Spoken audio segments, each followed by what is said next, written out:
नमस्कार सांग मैंने आज दिन मोर ठाकुर पूजार आरंभ होता देखिले जो कमल शोची मु बाहरी गले खाइबा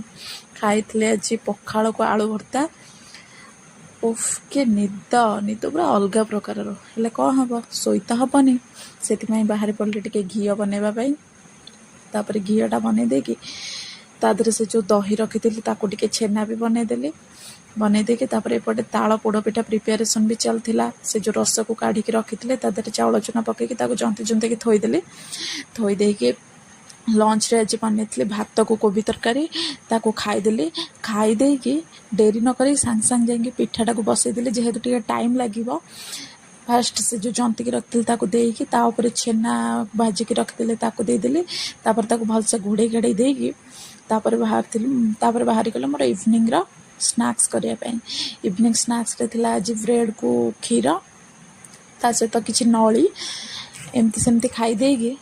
तापर बाहरी गली पिठाटा देखापी पिठाटा को सेमती खाली देखी खुशी हवा कथा जेहेतु मो देहरे जीवनी मुझे राति पखाड़ खाई शोई पड़ली कौ मैंने मो भाई पखाड़ खाया पसंद कर कमेंट नेक्स्ट टाइम कह रोची जय जगन्नाथ।